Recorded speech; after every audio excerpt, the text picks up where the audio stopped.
All right, this is our last session for the day, and with us will be Daryl Brewster. Daryl Brewster, a CEO himself, has taken a step into a new career. He is now the head of CECP, which is the Committee to Encourage Corporate Philanthropy, and he is an advisor to many of us and a place where we can go and get great data, insights, and advice as we start to facilitate great change within our organization. So, Daryl, I'd like to have you join me up on the stage, and I will let you do the introduction of your fellow panelists. Glad to be here and just give you a little bit here on CECP.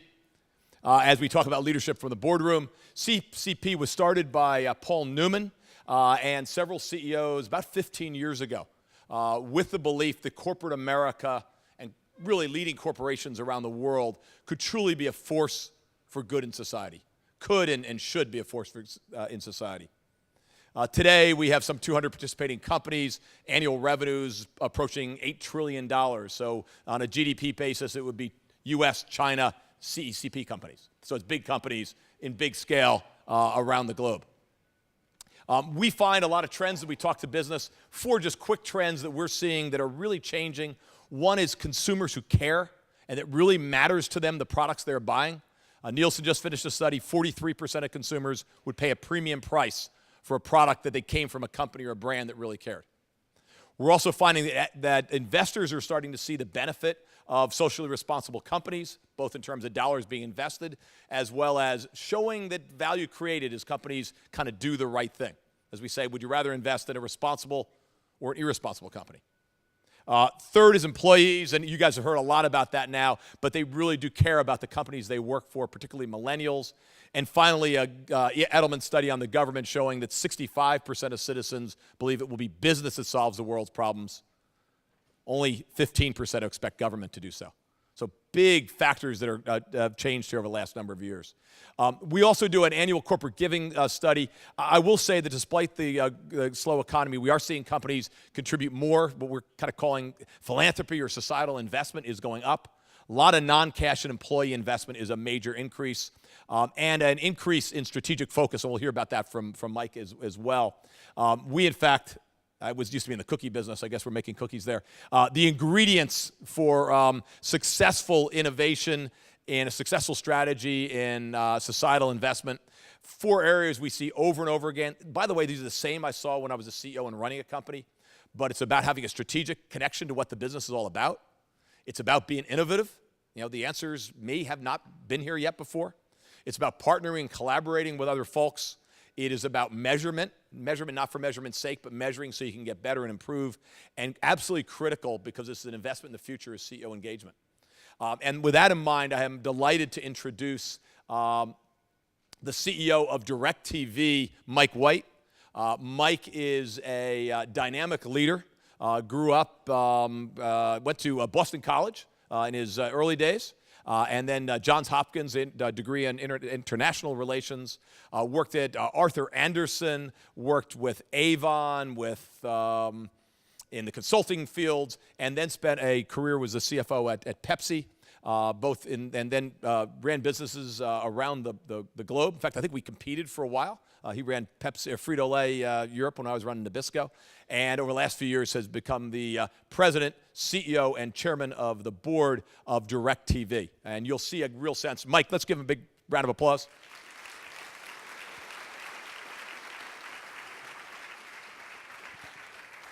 And welcome. Thanks, Daryl. I think you'll get a sense of just the importance here of CEO leadership here as we move forward. Welcome. Thanks. Great to be here. Good to have you. As you look at the world, you guys have just completed your social responsibility report. It laid out a lot of the programs and plans that you all have been working on. Can you tell us about the journey? I mean, you've been now since 2010 at DIRECTV, the journey that you all have gone through. Yeah, we've got a terrific couple folks that have really led the journey in the back of the room. Joe Bosch, our head of human resources, Caroline Leach, who's corporate communications and corporate citizenship, and probably the prime mover, Tina Moorfield, is director of corporate citizenship, that has kind of been with me the whole journey. You know, when I came to DIRECTV from PepsiCo, I mean, the concept of you can't have a healthy business community if you don't have a healthy community was pretty common for me coming out of Avon and PepsiCo, particularly running international. I guess, you know, when you travel the world and you get to see not everybody lives in Menlo Park or Beverly Hills or Greenwich, Connecticut, and there's a whole other world out there with enormous societal challenges. And you realize that as a company, particularly as a multinational, for all the reasons you had up there, by the way, whether it's millennials want to work for companies like that, it's vital to your employer brand, consumers care, governments care. But I think the other thing we learned at DIRECTV is it's also a terrific way to develop leadership. You know, because when you're working in the nonprofit world, you can't just go tell everybody what to do. So your influence skills, your teamwork skills, your collaboration, you know, even I think sometimes just a sense of humility about how big the problems are. So when I got to DIRECTV, we're not a huge company. We're not Exxon or the Coca-Cola company or PepsiCo. We had some activities that had kind of gone on their own, blossomed, but probably wasn't that focused, to be honest with you. We had a matching gift program. We did a little bit of stuff with buying tables and sponsoring different events, but it was kind of a bit all over the map. And I guess the realization that we came to is, you know, for a company our size, we really needed to focus first and foremost. And second, that it was going to be more sustainable if we focused on just a couple themes and if we could make them as linked to the business as we could. Right. So for instance, we decided to focus on science and technology and math education in the elementary schools, particularly the inner city schools in LA. So it was close to our headquarters, LA. You know, throughout DIRECTV, whether it's the engineers, the software, you know, the IT department, or frankly, whether it's even the technicians that are out in the field that are mostly high school educated, you need science and math. So it was a kind of a way to say, look to the organization, this is vital to our future any which way you look at it. And I think that kind of got folks excited. We were able to do a partnership with the LA Partnership for Schools. We had a terrific partner there, and kind of from there we kind of built on the program, and it's gotten a tremendous amount of momentum, I would say, of its own accord. I mean, I started with a couple ideas, but I can remember when they came to me and said, hey, we're going to do something at we have an annual convention for all of our dealers. It's called Revolution. And I think the team came to me and said, by the way, we're already planning, we're going to go build a playground with Kaboom in New Orleans. And, you know, one of the areas that had been flooded. And I thought, well, that's great. Whose idea was that? Well, it turned out it was one of the folks that were having, you know, we had 700 people coming together. We had 500 people for a day. All of our partners building this huge, it was the biggest playground build Kaboom had ever done. And we did it in a day. Wow. We leveraged our partners, you know, we leveraged Kaboom. I mean, and I think that's one of the other lessons out of this is that we're only better when we leverage partners. Sure. Whether it's a Kaboom on the playground build or Habitat for Humanity, or frankly, in our case, we're lucky because of the relationships we have in the media space. You know, we went and did I took my senior team to renovate a school in one of the parts of Watts, and part of the surprise at the end of the program was Oprah Winfrey showing up to do a talk to the kids. Oprah. And, you know, those are things that we can kind of call on favors as DIRECTV that others might not be able to do. Sure. So a couple of really key themes there. I mean, you kind of talked about why CSR is important to your group, but you also talked about sort of the importance of kind of the how. One was the need to focus. Yep. That you can't, even though there are so many issues and problems that are out there, you kind of got to pick ones that are really relevant to what you all do. The other is really leveraging the assets that you have. In your case, one of those assets is actually Oprah, right? And other skills and talents that an organization might have. Yeah. How critical are those? Well, just, you know, we're not, as I say, we're not a huge company, but when I got there, I think Tina, who was today the primary person on our whole corporate citizenship, was kind of half-time this and half-time corporate communications. So you don't need hundreds of people on it, but you do need dedicated resources. So I think Tina's got all of 3 people. Okay. But a big staff for many. But right. They're connected to it. They've got a network, so that when we, you know, when I said to Tina, look, I have no idea what would be the most leverageable thing we could do for the inner city schools in the science and math arena. She knew who to call and to go find out and to kind of get advice and counsel from, the Partnership for Schools. In that case, Marshall Tuck was running it. And they've been great partners over the years because, they're the ones who turned us on to ST Math, which has now been picked up by the Business Roundtable and a couple of others as it's kind of an online math program for elementary and middle schools. But you got to have that network, and then you got to have partnerships because, in and of ourselves, we can kind of go out and do some things, but to really leverage your impact, do that all. You need partners. Right. Yeah, some of these strikes, focus, connecting to your strategy, and that's similar to a lot of other challenges in business, right? That you have the same issues as a CEO on the societal engagement as you would of creating a new market or leveraging new products. Yeah, I think it teaches you stuff. When you go out on, you go out in the inner city schools, or you watch, kind of what it takes to build a playground in a day. I mean, teamwork and collaboration is, you learn a lot about leadership, I would argue. It was funny when we went to when we were kicking off the ST Math program in one of the inner city schools. I went to the school, Mayor Villaraigosa was there, and we were kind of walking around the classroom, and up on the wall they had, 10 rules for collaboration or something. And, it's kind of the old share your toys and play nice in the sandbox kind of stuff. But I took my iPhone, took a picture, and sent it around to my direct reports. I was hoping that we could everything you needed to learn, you learned in kindergarten, right? That's right. Yeah, but it is amazing. And I mean, the other thing is you meet these principals in these inner city schools, and you see a different model of leadership, but so much of what I believe about leadership you see in common, too. Right. Yeah. I mean, so I think it makes us better people. I know the organization gets jazzed about it. Right. I mean, we just had a group, I think it was yesterday, the day before, went and renovated a teacher's lounge. We overhauled our corporate headquarters in El Segundo, and we didn't want to just throw away all the furniture, so we decided to donate it. So we donated it to a school so we could overhaul the teacher's lounge. This was a school for kids with disabilities. And, people are genuinely touched when they go and do this. And I just think it grounds you as a person and as a leader in a way you wouldn't necessarily get, in another in this area, and there's a number of CEOs we get to work with that truly get it, right? And they really are engaged, and they realize this is not just part of what you do as a CEO. You're in a unique position to really make a difference in the world. Did you have an aha moment along the way that just said, this is something that I'm going to put my own personal mark on. We're going to go out and we're going to make a difference? Probably for me at PepsiCo, when I was running Frito-Lay Europe, Africa, Middle East, we had big snacks business in South Africa. And we had a plant that made potato chips and cheese puffs and tortilla chips. And I went down, and they were trying to explain to me some of the unique hygienic challenges when they bring new workers on. They don't know enough to wash their hands coming from the bathroom, whatever else.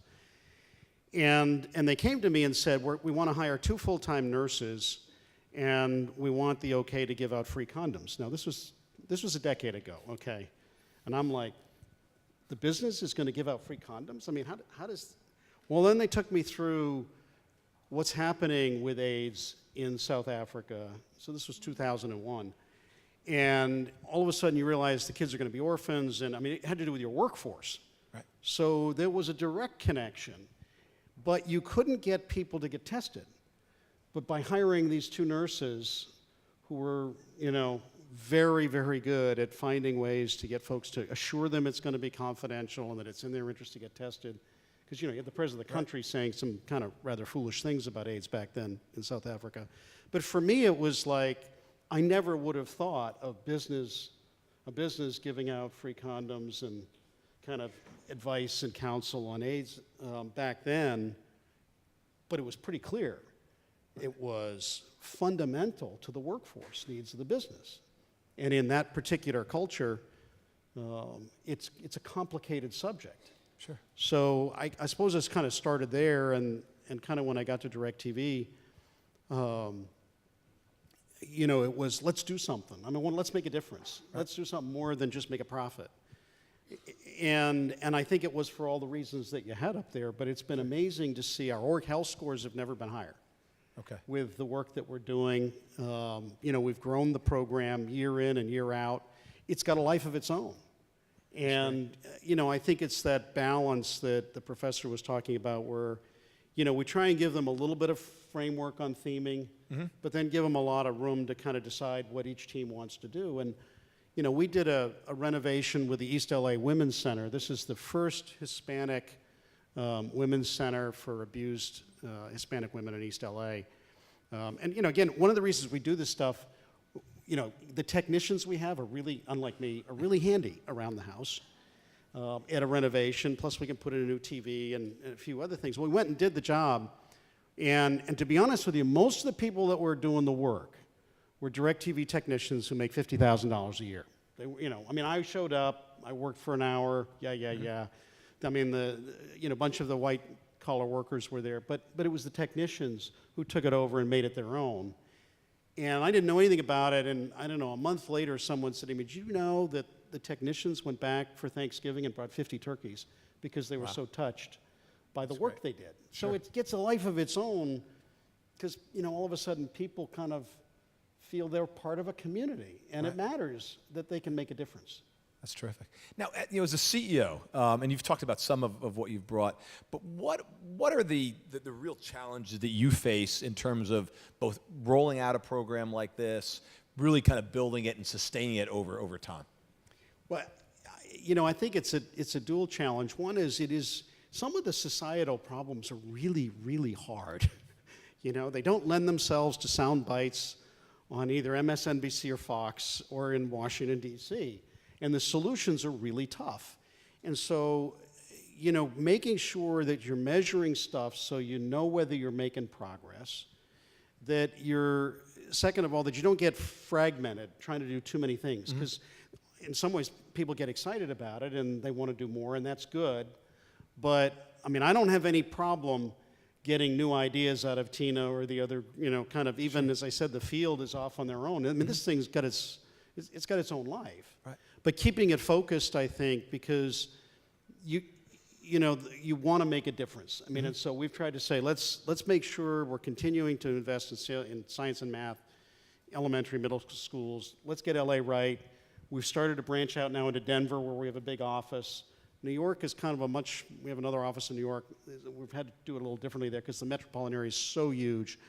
But trying to figure out where you can magnify and make a difference is one, and not lose focus, I would say, as you go down the path, I think, is. But, the needs are so great. It's how do you keep focused but keep making progress. You also talked about the importance of collaboration. That's just so critical in this area. Now, Mike, for those who know, probably had one of the most difficult jobs in the world because you headed up the Snack Venture Worldwide, which was a joint venture between Pepsi and General Mills, which is not easy to bring these two corporate cultures together, and which did extremely successful. Are there lessons learned there as you think about collaboration with your group and partnering with other organization that's valuable? Well, I just think every time I go out with one of these, I learn something. You walk a mile in somebody else's shoes. You spend a day or a half a day in a different environment with a different group of people. You get to know your team better. You got to listen. It helps to listen.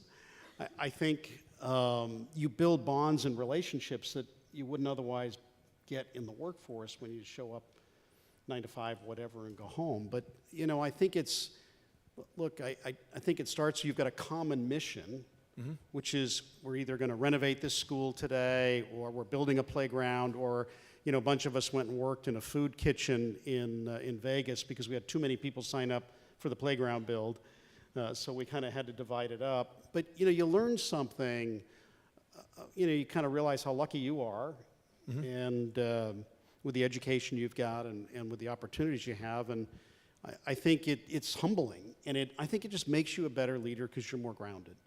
I think you have a better perspective, and I'm a huge believer that, anybody who thinks they've got it all figured out, these are complex challenges, but you also can't just go tell everybody what to do, and yet you want to be organized. I think to the Right. scaling point earlier, we organized an assembly line when we were filling bags in Vegas, and it was, I had a chat with the guy running it, and he'd come from Dallas. I said, tell me, what's the difference between the biggest food kitchen in Dallas and here? And he says, night and day, because of the collapse of the economy in Vegas and what had happened, and Right. they were still sending kids home on Fridays, 5,000 or so meals in a bag. So, Right. anyway. That's great.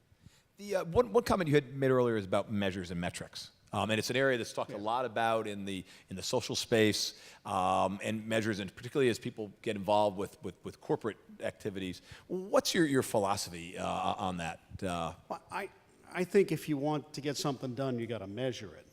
But by the same token, I also believe in something called a balanced scorecard, which is, you can't overly focus on one metric on anything. But I got to tell you, even going into, whether it's KIPP schools, charter school, or whether you go into the LA Partnership for Schools, which is part of the public school system, it's the bottom 20 schools in LA, they're measuring everything. I mean, in the online learning, they're able to measure kids' progress and then tailor the curriculum accordingly to each kid. So, look, I think you have to measure stuff if you want to get results. But you should never think that just the numbers alone tell the story. They don't. And you got to have a balanced scorecard, if you will, and looking at, are you building engagement? Are you bringing the kids along? I mean, there's not just a symbol profit number. Sure, not that sure. simple. Right. Because you want it to be sustainable. And I think if there's one lesson we've learned in business after the collapse of the mortgage industry, is be careful about measuring just one number. Right. You got to look for sustainability beyond green and other stuff. I mean, just looking for business strategy to be sustainable, the same thing here, I think. Sure. No, powerful. Measures as a means to an end, not Yeah. the end, as we think through it. Yeah. So, I mean, great progress you've come in over the last few years at DIRECTV, building off the strength that you've had. What's next for DIRECTV? Well, where do you see it? first of all, we review our plans with our board of directors once a year. I think that helps from a sponsorship and support standpoint with our board. They're very enthusiastic in support of what we're doing. We put out our first report, I think it was a year and a half ago.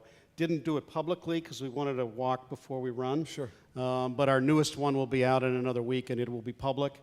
We've signed up for GRI. That's a learning process too, in terms of the global reporting metrics that you have to kind of live by. So that's a journey. But I think what you find is it becomes more and more just part of how you do business. If you want to have a values-based culture, Right. and that's certainly important to us at DIRECTV, then this just becomes part and parcel of who we are and how we do business. It's not an option. It's not a sidelight. We have linked it to our green sustainability, we call it televisionary efforts, Okay. which is a part and parcel of what we're doing as well on the corporate citizenship side. But, I just think you can't have a healthy company if you don't have a healthy community. And frankly, communities, some of the social challenges are so big, they need all our help. And then some. And so I think we have an important role to play, and I think we have unique skills, that we can bring to the party in business, and certainly at DIRECTV, at least our technicians are a lot better with a hammer and nail than I am. So anyway. No, that's terrific. That's terrific.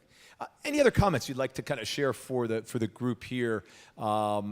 Great progress that you all have made that are kind of helpful. I mean, we have many people here are dealing with CEOs, right? And they're trying to figure out how to convince them to invest more or to provide new programs, plans. What really helps you that you sounds like you and the team have really made some major strides. What really helps you to make those calls and decisions? Well, I mean, I rely on Tina and Caroline and Joe for advice and counsel, but it starts with having a supportive CEO, I think, that sees it as this is important. Because if it's not important, then it doesn't get on the agenda. But I think that you got to stay focused, and I think the fact of the matter is, even if you're a small company, you can make a difference. As I said, we got all of 3 people. The amount of money that we do in cash is single-digit millions. It's not, it's not huge. Right. But it's really, to me, it's part. I almost think of it not as a philanthropic budget. It's part of my leadership development budget. Right. It's part of our community relations and public relations budget for a brand like DIRECTV that's important for our brand. So it's not just a nice to do. It's part and parcel of who we are, our values, and I think the capabilities that we have. And I got to tell you, with millennials, if you want to recruit and retain millennials, you better be, you better be buying into this, because they demand it. They insist on it. And it's not optional. Right. It's not just the right thing to do, but I think it's part and parcel of the more you can tie it into a business strategy or an area where the business can make a unique contribution. Like in our case, we thought science, technology, and math, or our technician workforce, which is good with a hammer and a screwdriver. Those are the kinds of things where you can leverage with that in your partnerships.